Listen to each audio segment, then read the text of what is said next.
Christmas Eve was supposed to end with silence, not a doorbell ringing like a dare.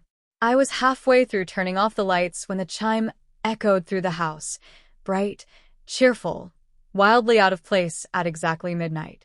Outside, snow fell in slow, careful flakes, the kind that make the world feel paused. Inside, my heart lurched like it had missed a step.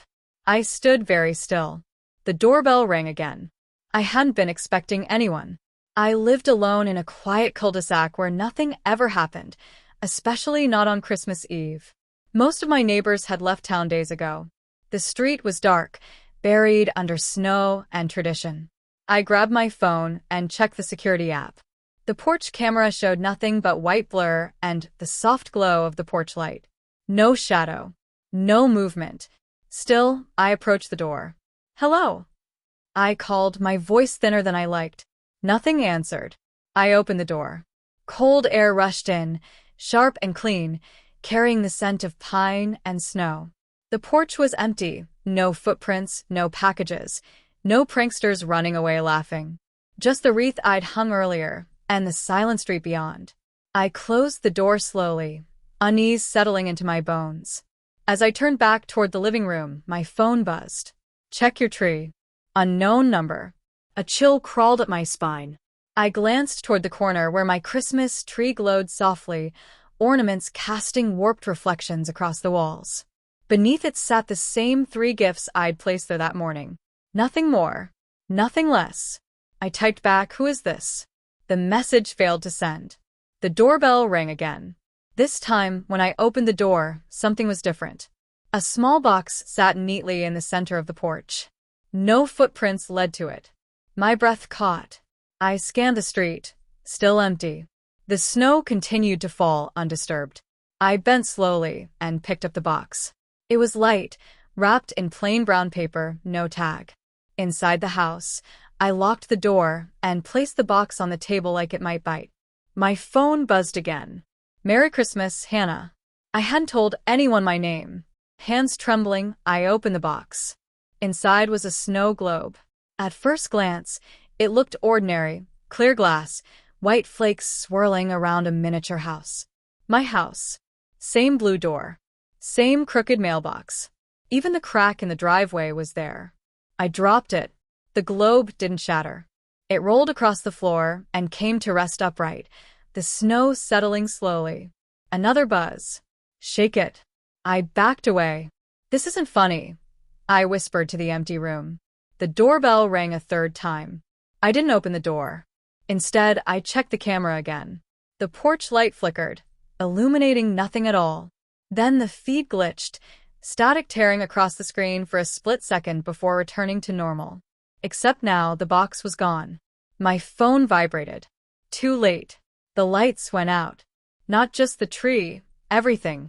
The house plunged into darkness, broken only by moonlight filtering through the windows. My breath sounded too loud. I fumbled for my phone's flashlight. That's when I heard it.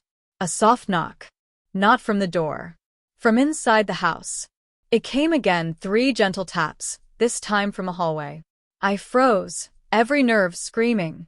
"Hannah," a voice whispered. Familiar. Warm. Impossible. My throat tightened. "No," I said aloud. "You're not real." The voice belonged to my sister, Emily. She died 2 years ago in a car accident on Christmas Eve. Snowstorm. Black ice. A phone call that had split my life into before and after. The knocking continued. "You didn't answer the door," Emily said softly. I was cold. Tears blurred my vision. Grief and terror tangled until I couldn't tell them apart. "Stop," I begged. "Please stop."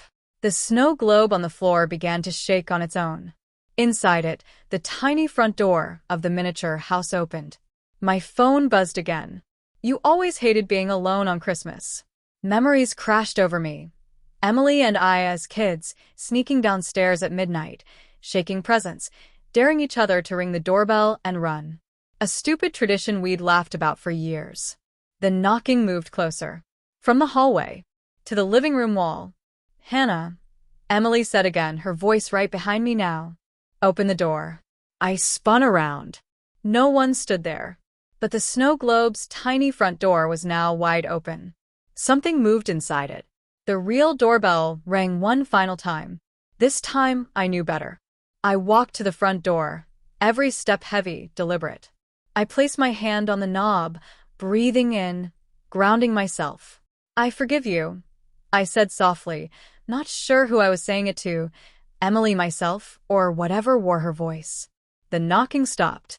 I opened the door. Snow fell quietly. The street lay empty, peaceful. When I looked back inside, the lights flickered on. The snow globe was gone. My phone screen was dark, no trace of the messages. Morning came gently. The doorbell never rang again. But every Christmas Eve since, at exactly midnight, my porch light turns on by itself, and somewhere deep inside the house, something knocks once, softly, as if to remind me that some traditions never really die. If you love romance, thriller, and revenge stories, you can please check my channel too.